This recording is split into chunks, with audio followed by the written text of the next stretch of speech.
here's Brody Brazil. Okay, we're here in February 2025, and earlier this month, I put out a request, as I do once in a while, for questions, but I also this time around made it a little bit different. Not only questions, but I wanted to have your hot takes, if they were significant, if they were relevant, if they were something I could add on to or respond to, or if I thought they were worth sharing. I would definitely put that in this video, so I did get some hot takes.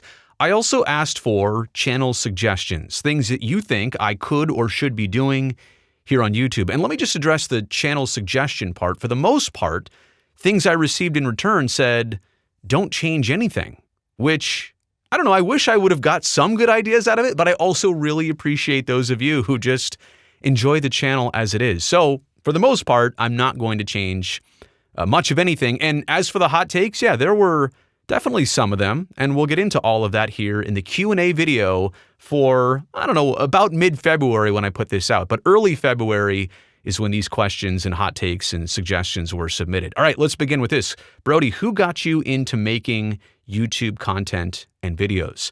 Let me actually begin back in like 2009. It was when I started working at the regional sports network, Comcast Sportsnet.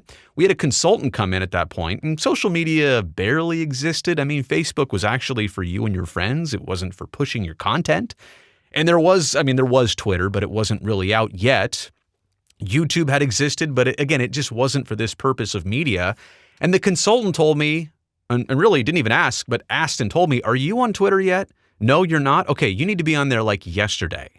So that kind of started my entry into the crossover of social media and what I do for work. Because before that, social media was like barely something I dabbled in with my friends. I mean, I was still rather see my friends in person at that point rather than on social media. So again, 2009 was the start of me in social media, but it wasn't really until 2017, 18, when I started to get interested in making videos for YouTube. I saw that there was a lot of views and opportunity here. And actually, the only thing I'll add to this question, the last thing I'll say, is that I initially envisioned my YouTube channel to be more of kind of like a vlog, a diary of what I do on a day-to-day basis. I had no real clue that it would end up being like every video here from the home studio, which I actually do want to stray away from in the near future. But point is, the channel and my concept for it turned out to be a lot different here what it is than what I actually thought I was going to be doing. So 2017, 2018, who got me into it? Just everybody else that was doing great work here on YouTube. Hey, Brody, this one from Windy City Hockey. Hey, Brody, I completely understand not having to answer this. I just recently graduated with a Bachelor of Science in Aviation Management. I just wanted to ask, how did you get into aviation? Since I know that you said you're a CFI, that's a Certified Flight Instructor, which is true, I am. The reason I ask this is because I'm currently looking to get a job in aviation, but I also enjoy covering Blackhawks hockey on YouTube. So when I was in college, the final couple semesters, I just got a bug for flying, for aviation. I guess it was always something I was lightly interested in. I can't really explain it. Nobody in my family had a background in aviation, and so I just started training, right? As soon as college ended, and I was working mostly at nights back then, but I was, 20-something years old, had a lot of free time in the mornings and the afternoon. And so I went out and got my private pilot license, eventually instrument rating. A couple years later, I think by 2006, commercial pilot certificate. And then in 2008, certified flight instructor. And then a couple years later, certified flight instrument instructor. Man, there's just so much to all these certificates anyway. So it just kind of naturally happened. My approach with flying is that if I ever didn't like it, I would just stop doing it. But I loved it. And so I kept going. And it's not my job, it's not my career, but it could have been at some point. It's definitely, in terms of hobbies and passions, it's way up there. This one from M3TV191. A few months back, we talked on your live call-in show, and I mentioned how I was about to have a bone marrow transplant and how your takes are therapeutic for me. I remember this. I was touched. I was moved by this. I'm so glad to read what comes next here. I'm doing well after transplant, and I continue to listen to you. Thank you for helping heal me. My cancer's name is myelofibrosis.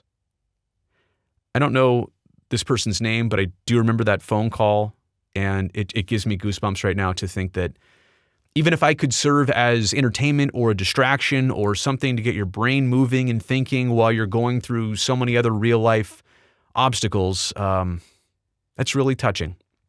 And so I do appreciate that. And I'm literally getting goosebumps as I think about this person even taking the time to write this back to me and let me know that. So I don't know if that was a question or a hot take, but it certainly was worth sharing, so I definitely appreciate that. Chris W443, what are you most interested in now that your whole life and future plans have changed around since NBC let you go?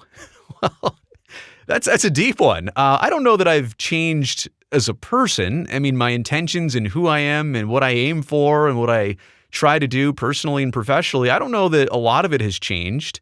I don't know that my goals or ambitions have changed. I think it's something that I've had weeks and months to like adjust to and adapt to. And obviously I'm very happy in my new role with the San Jose Sharks, and I'm kind of doing similar things. Yeah, it's not like exactly what I was doing before, but in terms of the general sphere of things, yeah, I mean, it's quite similar. So I don't know that my whole life and future plans really changed. It definitely was something I wasn't expecting, and it wasn't the most pleasant process to go through, but maybe it's helped me refocus some priorities in life, take a step back, reassess things. As much as I don't think anybody is asking for that to happen to them, maybe in the long run, as I look back, maybe it'll be a good thing that I was able to kind of readjust my life and how it goes day to day. AF Nick puts this in. What do you think of the broader economic future of the SF Bay Area? Do you see Oakland's loss of its teams is a leading indicator for population decline and other business leaving the Bay? You know, what's interesting is, yeah, 3 teams have left Oakland, but one of them was the Warriors, who just went across the bridge to San Francisco. The Raiders were in a multi-team market here, 2 NFL teams, which I still think the Bay Area can support 2 football teams. And I know the Bay Area can support 2 proper baseball teams if they both functioned at the same level.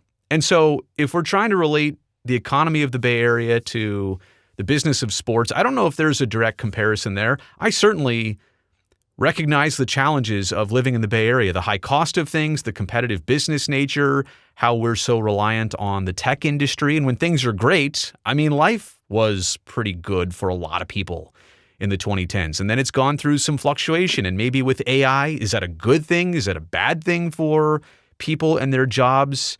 And I don't know if I'm isolating the Bay Area too much versus the entire country. Aren't we all kind of swimming in the same pool to some degree? Maybe, and maybe not.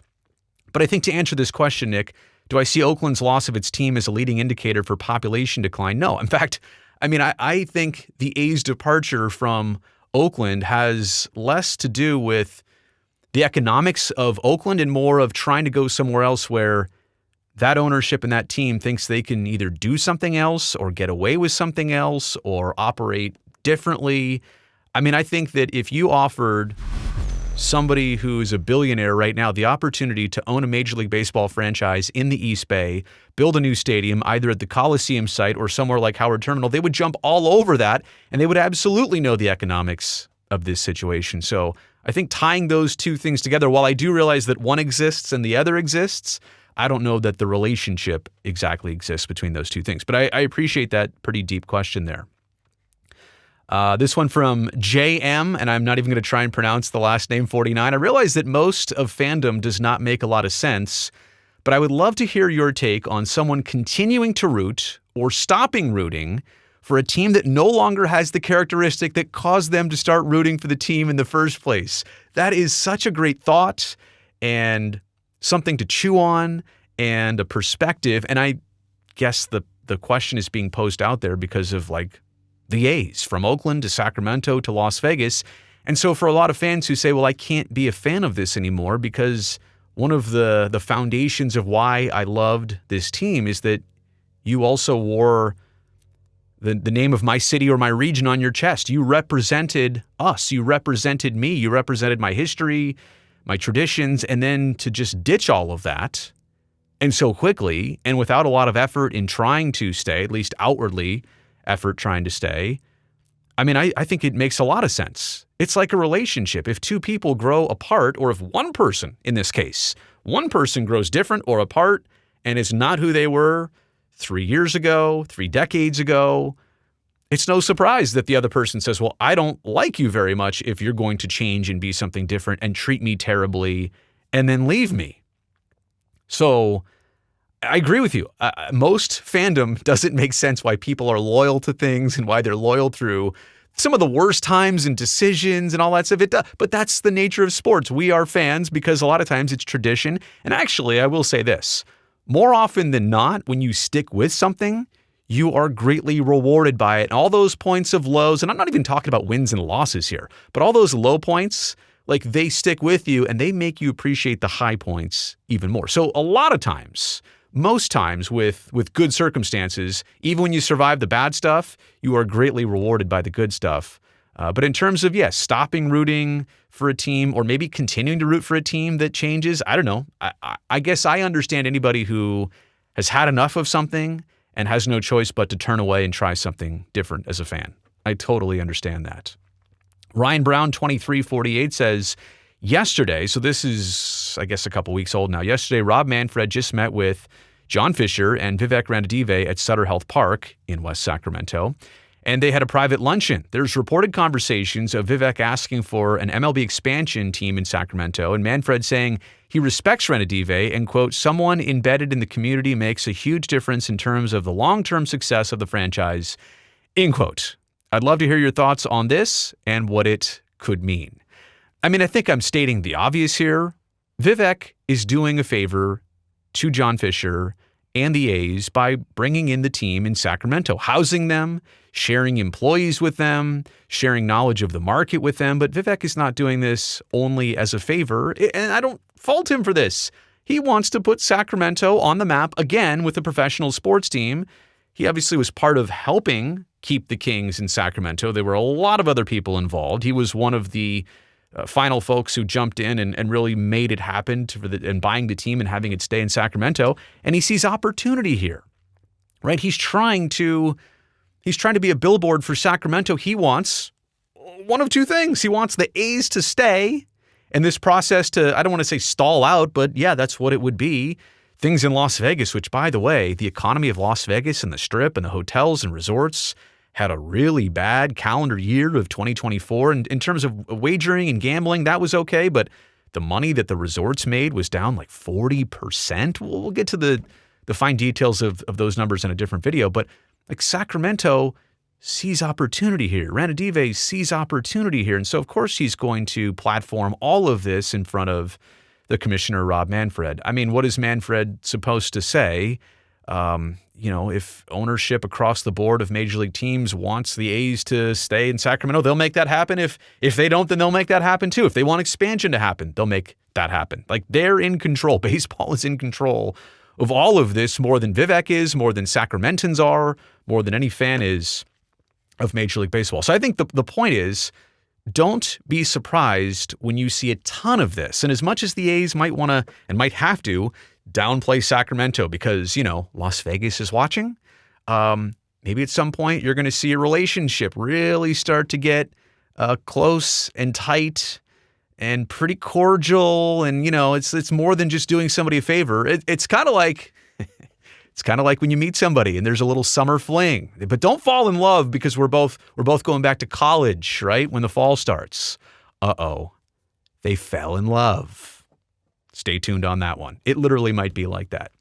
Troy Johnson Jr. saying, what do you make of the alternative streams of different sports games broadcasters are trying, like Peyton and Eli? Yeah, the Manning cast. Hot take. I never like the whole NFL draft mock drafts and player comparisons. It makes me sick that we don't know what these NFL rookies are going to be like. We got to watch as they grow. Troy, I think you bring up two great things here. Let me just address the hot take first. Totally agree with you. I think, and we're all kind of prone to this, is getting too far ahead of ourselves and of young athletes. We're talking about, like in hockey, 18, 19, 20, 22-year-olds. In the NFL, same thing, early 20-year-olds. And who knows what they're going to become. It is fun to project. It is fun to make comparisons. And I also think we have the backstory of how many athletes that are great now. And we remember when we knew they were going to be great the day they were drafted. So sometimes it's like, see, I told you I was right. See, remember this? And here's a trajectory I know is going to happen. But to your point, you never know how it's going to play out for anybody over the long term. So I take the draft, just like I take spring training and training camp and the start of any sports season for a team, take it with a grain of salt. everybody's optimistic. Everybody's overplaying the situation, and until it actually happens down the road, you're right. You will never know how it's going to go. You cannot predict that with any kind of sincere accuracy.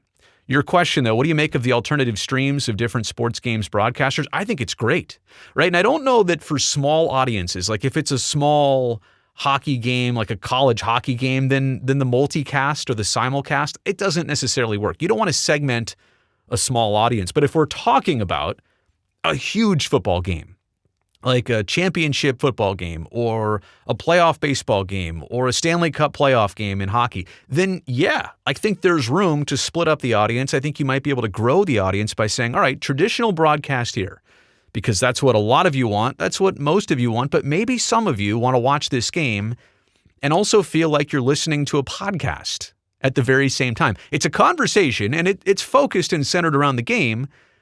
And we're watching the game. We're not watching the game, but we're also not afraid to really stray away farther than the broadcast is going to. And it still has the same graphics and all the natural sound and ambiance, and it's still the same high, quality production value, but it just has a different focus in the actual presentation. I love it. To be honest with you, maybe that's something I get into later on in my career. I'm not a typical play-by-play person. I am more of a host and a conversationalist, I suppose, but maybe that's an avenue for me somewhere down the road, is to do kind of an alt cast, so to speak, of professional sports games or sports games in general. All right, a field of teamus, like not teams, because there's an extra E in there, 6310. Suggestion, possibly a video on the Hall of Fame selection. Curious on your thoughts about the PED era of players, this is baseball, not in the Hall of Fame in Cooperstown, and the fact that Ichiro did not get unanimous votes. Wondering your thoughts on the gatekeeping. Field of teams, you nailed it with that last sentence and those final couple words there. Gatekeeping. Right? For so many years, the baseball writers of America have not been the only way for players to get into the Hall of Fame, but they're the primary way. Now, baseball writers are not somebody who typically played the game at all or to the highest of levels, and I'm not disrespecting them or their craft. They're also around it every single day and inside the clubhouses and on the road. Like, nobody gets baseball more than baseball writers a lot of times. But because of that, there could be some personal bias. Because of that, there could be the fact that they truly just can't grasp it because they didn't actually do it. They didn't physically go through it themselves.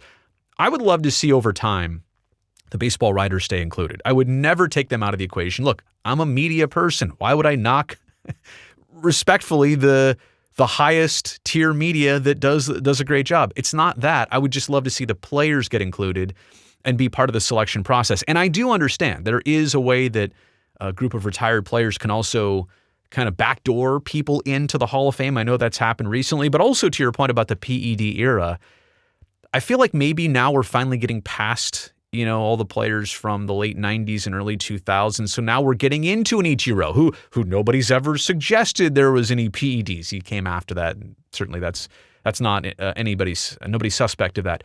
My point is we're getting past the PED age. So, maybe they're just going to try and sweep this under the rug and pretend like, well, we just never acknowledged them and we moved on. That would be sad. That'd be unfortunate if we never get to properly honor those. I do think that, somebody like Barry Bonds, it's just, you're really not going to put Barry Bonds in the Hall of Fame ever? So you're telling me I'm going to be a 70, 80-year-old person and I can't take my grandchildren to say, you know what, I got to see Barry Bonds hit home runs in San Francisco at Candlestick and at Pac Bell Park. Yeah, I said Pac Bell Park. And I won't be able to tell them like I saw that because Barry just doesn't exist. He's not in the Hall of Fame. It's terrible. It's sad. And I think not everybody, but he still, anyway, this is a separate video. He did it at the highest of level. I get it. He was influenced by, chemicals he was taking, but wasn't everybody else of that era? What, are we just going to pretend like it didn't happen? Baseball allowed it to happen. Anyway, so yes, gatekeeping, I wish it could be done a little bit better. I wish former players could be involved. I wish that were the process instead of just primarily the writers. Jacob saying, random idea for this year, maybe a meet and greet at a Sharks game or something of that sort. I've always been saying this and I never actually get around to doing it. And you know what? When I used to say it, I had kind of the resources of working at NBC and maybe they could have some of the promotion staff help me out. The problem is if I do a meet and greet And if I am the center of attention, which I'm not comfortable with, like, don't come here to see me, just me. That's ridiculous. But I would like to have a mingling session. The problem is I feel like I get stretched out. I want to give everybody adequate time and make the time for them as they did for me to show up. The problem is if there's like 40 people, I'll never get to all of them properly and have more than just a quick chit chat. So I kind of worry about that. I don't know. It's trust me, Jacob, it's been on my radar. I want to pull it off sooner than later. It's just hard to get around to, I suppose. Joshua Journals has a question. Do you have a favorite sport to watch, not cover professionally as a journalist, which I still don't think I'm a journalist. I'm just a talker. But just Brody by himself watching a game as a fan, is there one sport you enjoy more than the others? I don't know that it's one sport I enjoy, because people used to always ask me, so what do you like, baseball or hockey better? Because that's what I did from season to season for so many years. That's like saying, do I like my right arm better or my left arm better? Well, I love them both and I need them both. I think it's this. I think, and I'll be honest, I love watching, as crazy as this sounds, spring training baseball, because it's your first taste of baseball after the winter. It's all those sights and sounds and feels of the game that you missed in the coldest months. And so the games don't mean anything, but maybe you get to see some new players on your team. Maybe the players get interviewed during the game. The broadcasts are so light and airy. It just makes me want to be in Arizona. I love spring training baseball. I love playoff baseball, but I really love playoff hockey, right? When it's a series and now it's like game 4 or 5 and you're really getting thick into the drama, the back and forth and the line matching and the matchups. And anyway, I guess I know I'm not going to be able to answer your question. And I love a big basketball game too. I guess if I'm being honest, it's just the biggest of games. Now I will say the Super Bowl this year between the Chiefs and Eagles, now there's the biggest football game of the year. I kind of couldn't care less about the result. When am I putting out this video? Oh, it's going to be after the Super Bowl. That's weird. That's weird. So you're already going to know who won. Right now, I don't know who won, but guess what? Here's the deal. I don't care. So sorry that I don't have a great answer. It's more about the timing of year than it is necessarily what's my overall favorite. To keep up with wage inflation among athletes, this is from P. Wisniewski, 3368. To keep up with wage inflation among athletes, I feel it's a must that sports leagues expand internationally. I'd like to get your perspective on that. Ooh, that is good. That is deep. I think that's accurate. I think that sports leagues, when they view potentially having teams in Europe, and I think we have to be honest with ourselves here. That's the first place that most leagues are going to look. And actually, I'll take this back. Maybe Mexico, right? So you're still in North America. I think South America is interesting too. And all of this is based on logistics, right? In addition to market size and opportunity, logistics. At least if you're in South America, you're not shifted on time zones a whole bunch, right? Because wherever this game's going to be played, you still want people in the United States to be able to watch it at a decent hour. If you go to Europe, you can still do it, but it's got to be super late out there, so it's a lot earlier here on the West Coast and even East Coast of the United States. So I guess logistics are what I'm talking about. So maybe Mexico, maybe South America to a certain degree, but Europe is where these leagues are looking. I don't think if they expand to these places, I don't think they're going to double their revenue. And I think their bread and butter, they know where their bread and butter's at. It's in the United States. It's in North America, Canada and Mexico obviously included. However, I do think that to your point, if they say, wait, we can do 1.4 times our current revenue and our current valuations of our teams, we can be 1.4 of where we're at right now. If we go to these places, of course they're going to do it. And you know what? If it meant doubling it to go to Asia or Australia or somewhere like that, now that's just a harder pull, right? Now you're crossing the date line. Now you're totally off schedule. So I think those are less likely, less logistically possible.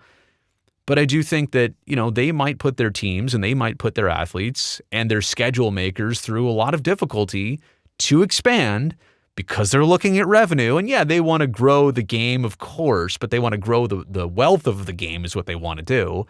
And so to your point, if the price of things for them is going to go up, they're going to say, well, how can we make more money? Well, that's how you make more money. You try and engage new fans and new audience somewhere else on the globe. Mr. Moose, 6619, do you think Oakland will get an affiliated minor league baseball team in the near future? What affiliation? What level?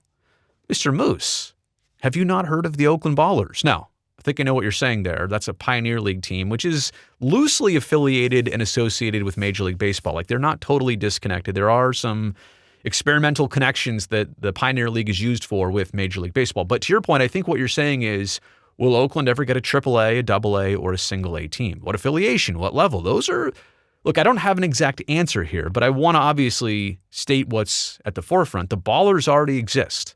The Ballers have a huge head start on anybody else. Now, I think their 2024 season was difficult, was tumultuous. They had a lot of things to sort out for themselves, but building a brand new ballpark, Raimondi Park in Oakland. I mean, it existed, but making a stadium there. But also the drama of the A's still in town but leaving, and the emotions of the fan base. And so hard for them to capitalize. I think 2025 is going to be a foundational year for them to really capture an audience that's missing baseball, that just wants to go out and root and support something that's good and decent. And so they'll come out for Pioneer League games. So if you're coming in with a minor league team, number one, where do you play? Like, what stadium exists that's suitable for you? The Coliseum's not for AAA baseball at the least, or at the most, so like single and AA, you can forget about it.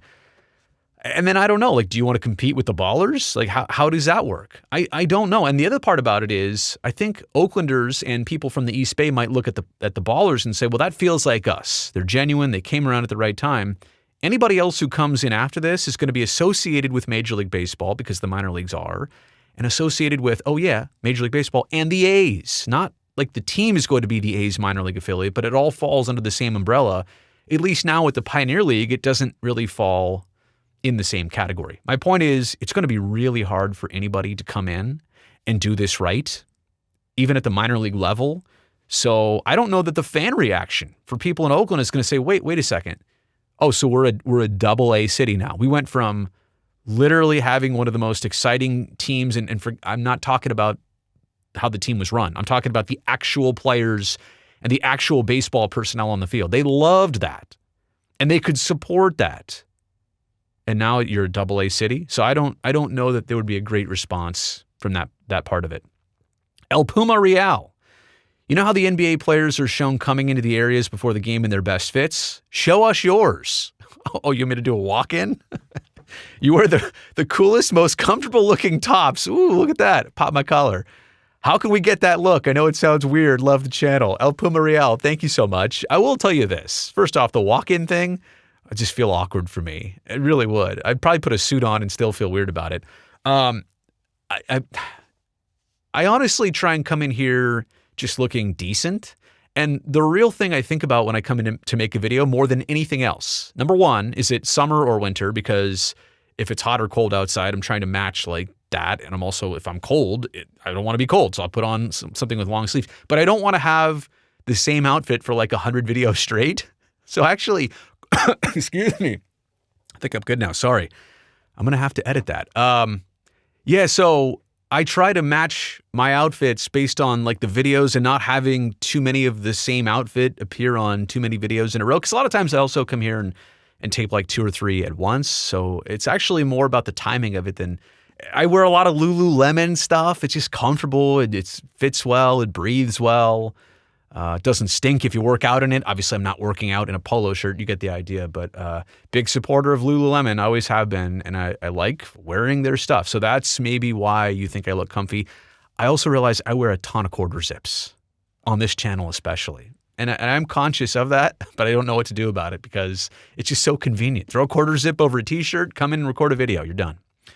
Brian Techie, going forward, do you have an idea as to how much A's content you will produce, given that you don't work for them anymore? By the way, I never did. I worked for NBC, which was connected to the A's, and the fact that I have a new job. Will you do even less A's content if they actually move to Las Vegas?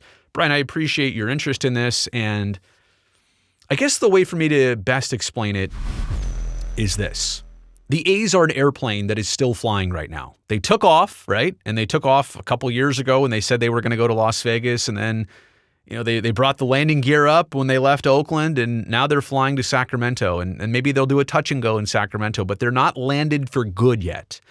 Whenever the A's, and whenever I know that they've landed somewhere for good, that's probably when I'll even put down the once in a while coverage and just say, see you later.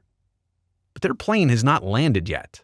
And there's a lot of questions. There's a lot of confusion. I just saw something the other day, and I'll probably do a video, maybe put it out by the time you see this, about parking spaces. They came out with plans for their new stadium in Las Vegas, which the county's going to require like 7,000 parking spaces, right? One parking space for every 4 seats in the stadium, approximately. And the A's plans call for like a total of 2,000. It's like 5,000 short. Now, at first, I think it's all going to be a parking lot, so it won't matter. But over time, you can't cut every corner. Anyway, the answer to this question is, I'm already starting to do a lot less. I think you're going to notice through this 2025 baseball season, if something comes up and I think it's worth passing along, or I think it's relevant to the coverage I have been doing for years, I mean, I would love to put all this down and say, well, we've solved it all. Here's what they're going to do. Whether I like it or not, here's what's happening, and it's done. The problem is nothing is ever done with them in this process, and so I'll stay on it. I feel almost obligated to stay on it. But eventually, yeah, however it ends, when the plane lands, wherever the plane lands, if it's Sacramento, if it's Las Vegas, if it's Salt Lake City, $900 million, wherever it is, I will be done with coverage once the plane lands. Joe Mess, 2465, with all the talks from various leagues about expansion, do you think that some sort of relegation system could be implemented to provide more pro sport opportunities and discourage tanking? So I've got 2 ways about this. In terms of the word tanking, if you're doing it to rebuild and regenerate your team, and it's just the nature of things, and if it's a hard salary cap, then that comes with the territory. If you're tanking to, follow the script of the movie Major League and move your team, then yeah, I think there is something sinister about that. But in terms of relegation in professional sports in North America, I just don't see it happening because it's not traditional, and because owners are going to look at it and say, wait a second, so if we're a bad team, we're in the second-class league, and if we're in the second-class league, the valuation of our team and basically all that they care about, the income, the revenue stream, the TV deal, it all changes and goes down because they're a bad team. They're not going to want to hear that. They want their team to make money, whether it's a good record on the field, on the court, whatever, or a bad record, right? They want business to stay a lot more stable, and it's not stable if there's relegation and promotion. So for as much as I get it, and for as much, Joe, as I agree with you, that would be interesting, and that would actually impart some change in professional sports here in North America. I don't see that anybody would actually allow it to happen. Alex saying, your thoughts on youth athletes imitating pro athletes and the long-term effects for the youth. For example, Steph's night-night, or in Major League Baseball celebrating a double like the Dodgers do. And I don't know what their celebration was, but a lot of times, get on second, do something, whatever. I coached youth soccer for a couple years and taught act like you've been there before. However, kids are easily influenced by their favorite athletes. Alex, I get a chuckle because you framed that up so well. There's good examples there. I know exactly what you're talking about. And I think my sentiment is a lot like yours. Like, that's how I approach things. Act like you've been there before. But I will say, do you really want to take all the fun out of the game? But I also realize, and I answer this question now a lot differently than I would have, 8 years ago when I was not officially a dad. But I do realize what kids watch and how they are influenced, and sometimes influenced by something that you're not exactly a fan of, or either that thing they're being influenced by or their action that they're doing because of how they've been influenced. And so I'm with you. I think you just have to be careful and mindful of it. If it's just celebration and it's being silly, that's probably fine. But if it's something that's got a negative connotation or it incites bad sportsmanship, okay, then I think we're at the level of we got to sit the young fella down here and talk about this. But I appreciate you for coaching, Alex, and I appreciate you for passing along what are probably good pieces of sportsmanship to the next generation. Roderick Baucut. Am I saying that right? Question. I'm currently in college to become a sports journalist. Do you have any advice on how to get my foot in the door of the sports industry once I've graduated? Well, hopefully, Roderick, you've already done through your college requirements like an internship, and hopefully it's a paid internship, and hopefully during that paid internship, you just meet a lot of people. Yeah, I'd love for you to get your hands dirty. I'd love for you to edit something. I'd love for you to make a demo reel. I'd love for you to go out on every shoot, every game, everything that you do. Go out and record something for yourself. Start to work on that repetition. But I think the internship is key. I think repetition is key. of practicing your craft. You're not going to get better at it by only thinking about it. Now, watching others do it is great. Observing, absorbing, all that stuff. But you've got to actually do it. And let me tell you, Roderick, the medium that I'm talking to you on right now, here, YouTube, they didn't have this really when I was coming up. No, they didn't. In the 90s, in the very early 2000s, they didn't. And the point is, this is such a valuable tool. What's stopping you? You probably have a phone. You probably have a laptop or some device with a camera on it where you can record yourself. Pick a topic, pick a subject, pick a frequency, once a week, once a day, whatever. Start talking, start doing your thing. And also, don't just pigeonhole yourself as, I'm only a basketball journalist. Don't even call yourself a journalist necessarily, honestly, until you've actually earned that title of journalist. You're a sports talker. You're covering sports. You're trying to figure out the ins and outs of the business and the industry and the right things to say and the right questions to ask, how to conduct an interview. I know I'm throwing a lot out at you here, but repetition and practice, start a YouTube channel, right? It doesn't matter if one person's watching it or nobody's watching it or a million people are watching it. Get your repetitions in, because back when I was starting, the only way you could really get reps was to actually get a job, and that was a hard first foot in the door. Nowadays, get your reps where you can and share it as much as you can eventually. Recorder Boy, 2232. Help, Brody. I'm currently a sophomore in college studying digital film and media with dreams of working in sports media. Oh, another question similar to the previous one. What advice would you give to somebody in my position? What is something you wish you were told when you were in my position? I think the hardest thing for me, Recorder, was that I wanted to rush the process. And I thought when I was 19 and 20 that I was ready to host a show with no script, and I was as seasoned as I could be at 19. And in reality, I probably could have, but it wouldn't have been my best work ever. And as much as I already cringe at stuff I did even when I was 27, 33, that's only 10 years ago now. I'm 43, almost 44, by the way. I think you're ready for it a lot sooner than you actually are. And as I just said to the prior question about this, repetition is everything. And actually looking back on your prior work and knowing that the old stuff stinks, that's a great thing. That means you're improving. That means you're taking the right steps and you're getting better. So I wish somebody told me that you don't need to rush this. Opportunities are going to happen in time. And here's one other thing I'll pass along. Now, this is not something I realized until more recent times, but I do think I wish I would have known this when I was coming up at your age. There's two most important things for you entering this industry. Number one, you need to know this. You get to take your skills with you wherever you go. So always try and broaden your skills, sharpen your skills. I'm somebody who, I'm a presenter. Like I'm somebody who hosts television shows. I'm an actual broadcaster. But all of this stuff, like technically here in this home studio, I put all this together. So like those are my skills. That's part of who I am, is the entire aspect of production. So grow your skills, right? Sharpen your skills. You get to take that with you no matter where you go. The other one you get to take with you are all your friends. So have a mentor, have colleagues and friends and people you can rely on and trust, and that can offer you good advice and give you good opinions and perspectives. So skills and friendships, you get to take those. Those are transferable, so always know you get to take those with you. So make them count. Hogtown Boy with a hot take: pro hockey success is entirely about goaltending. You know what? I'm going to agree with you in the playoffs. Because think about this. If a Major League Baseball team was dominant because of their starting pitcher and could shut out the opponent for at least 7 innings of every playoff game because of said starting ace starting pitcher, then hockey's like that for maybe even 4 rounds of a playoffs in the NHL. If your goalie can start every game because your baseball starter can't, then yes, hockey, I would say, is not entirely, I'd just say largely about goaltending, and especially in the playoffs. I think most people probably would agree with that. Machines of God, what is the likelihood the A's actually go to Vegas or stay in Sacramento? Understood that anything can happen between now and 2028. Okay, I'll just say it like this, and this is for right here, this is for right now. Things could change. In my opinion, it's 30-30-30. I mean, that's only 90%. So 33-33-33. Wait, that's only 99%.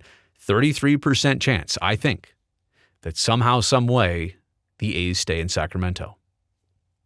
Something doesn't work out in Las Vegas. Utah would rather have, oh wait, did I say Utah? Yeah. Utah would rather have an expansion team, and their ownership group up there wants to buy in, and the A's aren't willing to do that. So 33% chance that they would need a new home in Sacramento, but it's a 33% chance. I'm not even saying 50-50. There's also the 33% chance that Las Vegas happens. I mean, look, they've been working diligently. They've been spending a lot of money on this. They've been putting all their efforts and resources, I think. Whether it's well received, whether it's logistically possible or not, they've been trying. And Las Vegas, you know what? It's not so much the A's and baseball pushing. It's Las Vegas starting up that tractor beam and pulling you in and saying, come on, come on. It's kind of like a grown-up with a young person at a party where there's a piñata, and the grown-up is helping the blindfolded child because they're missing with the piñata. They cannot hit the piñata, and the grown-up says, here you go, friend. Let me point you in this direction.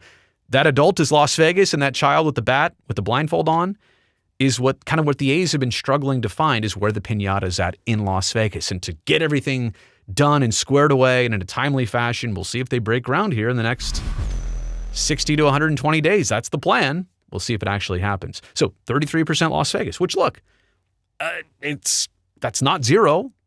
It's not 50%. Maybe that number should be higher, but it's not. I would say it's less than 50, but I'll say 33. And then I think a certain amount, 33%, maybe this is too high. You know what? Maybe I'm going to float up the Las Vegas number and down the Utah number. But there's still $900 million of public funding from the state of Utah ready to go for Salt Lake City and a Major League Baseball team. They've got the land. They've got the money. They've got all the approvals. They also have an ownership group up there that wants to chip in for all the resources surrounding it. Now, they probably want to buy in on the baseball team too. I don't know if the A's are willing to do that, but they exist. They have to be taken seriously. They made a push when the A's didn't know where they would land for this season. Remember the billboards? Utah wants the A's. I don't think they've gone away. I don't think their approach has minimized. I think it's only amplified. So they've been kind of hiding in the weeds on this. What if I upped Las Vegas to maybe 45%, and then I brought down Utah to maybe 25. Does that math add up? Probably not. Anyway, somewhere around there. So you kind of understand my mix. Hopefully all of that makes sense. Oh, Retstack. And you gave me the pronunciation, and I forgot to write it down. Retstack. Hopefully I'm saying this right. Thank you for doing that. If you could have your dream vacation, where would you go and what would you do? Well, the second part is relax, sleep, and do nothing. Honestly, I would have given you a totally different answer in my 20s and 30s, but here as a parent in my 40s, when I get a vacation, like even when I get a work trip where I can sleep in a little bit or go back to the hotel room and take a midday nap, I absolutely do it. I've been working a lot. I've been parenting a lot. I've been running around a lot. So the vacation would be a lot of downtime and a lot of relaxation. Where would I go? Somewhere warm. I love tropical places. I love Hawaii. I would love to explore more. I'd love to get out to Australia. I'd love to get to Tokyo and Hong Kong. I would love to spend a lot more time out in Europe, do a train trip. I'd love to see Prague. I'd love to go back up to Stockholm. Switzerland is amazing. Spain. There's so many places. So I could list all these off for you. The problem is that the real vacation fork in the road is go somewhere where it's a lot of travel and it's a lot of trains and hard work and you're having fun, but it's effort, or go somewhere where just rest by a beach in the ocean, have a few drinks, have a few adult drinks, and enjoy yourself and wind down. And I think the relaxation part is optimal for me. I know, I wish I had a better answer. Sorry. Scott Campbell, 9515, how soon until the Savannah Bananas become more popular than a current Major League Baseball team? What do you think is more popular right now in terms of fandom and revenue and just overall buzz? What do you think is more popular, the Savannah Bananas or the Sacramento A's? And I know you think I'm being mean. You think I'm being too personal. I'm throwing shade. I mean, right here, right now, like a team that just diminished and like deteriorated its fan base, extincted its fan base in the Bay Area. So like they purposely made a lot of fans go away. What do you think is more popular? I'm just being honest about the situation. And there's other small market teams which maybe you could compare their fan base to, but there's a lot of, the other part about it is it's not to knock just the Sacramento A's. It's also to show you how big the Savannah Bananas have become. They are a nationwide phenomenon. They're a global phenomenon. They're going from playing minor league ballparks to now playing the big league ballparks, touring the country around the summertime, 50, 60,000. They'd have no problem. Honestly, if they go to, did they go to Dodger Stadium last year? If they didn't, they should. They could do Dodger Stadium and Angel Stadium in LA. They could sell them both out. Multiple dates at each. I basically guarantee that. So I think they're already more popular than a certain amount of major league teams. At least one that I'm aware of. Are Talu 2. Am I saying that right? Can you talk about your broadcasting career, how you got into it, what your early struggles were, any advice you would have given yourself when you first started? What was it like working with Randy Hahn and Drew Remenda? Well, I still do get to work with them, but at first it was intimidating. I'm the new guy on the Sharks broadcast. They love Randy and Drew. Who's Brazil? And why does he look like he's 12? Well, because I was 29, so wasn't that much older than it. It was just a little intimidating getting started and joining a mix of very known and loved commodities. My broadcasting career, I would say I looked young. That was one of the biggest things that went against me. And so that's why one of my first jobs covering high school sports was perfect, because I kind of fit the mold of the audience. But as I tried to get into doing pregame shows for Channel 36 and eventually Comcast Sportsnet, my appearance, my look, my very youthful look, which is crazy because now, as I'm 43 and maybe I think I look 47 now, but as I still look younger for my years, it might help me through my 40s and 50s. And I only say this in a sense of just appealing to the common person, like, oh, I can relate to them because they're a little bit more. I can relate to the younger demographic as well as the older demographic, which I feel a lot closer to in age and in likeness. But yeah, I would say appearance maybe was one of the harder things. Opportunity was very difficult. Back then, there just weren't YouTube channels. If my work wasn't on television, where was it going to be? So sharing your work, getting exposure was very difficult back then. You had to really take advantage of every single opportunity that you got. That was definitely, I would say, early struggle and definitely an early challenge. I already gave some advice to when I first got started. Again, let me just repeat that. Your skill set and your friends are transferable. You get to take all of that with you no matter where you go. Is that it? Was that like 25 questions? Was that like 45 plus minutes on the video? I did not intend for it to go that long, so we'll definitely be debuting this as a premiere, kind of like a stream as it goes. Hopefully we'll see what the audience thinks of all this. But that is my Q&A for February here of 2025. How do you like the new monitor here in terms of the background? I've got the floating green squares. I can change it up. I can put almost anything up there now. So thank you for the questions. Thank you for the hot takes. Thank you for the channel suggestions. We will do it again sometime soon. Until then, go down there and give this video a thumbs up. You made it to the end. That'll help me, this video, and this channel. And one more thing, make sure you're subscribing, but I bet you already are. That way I can definitely see you back here next time.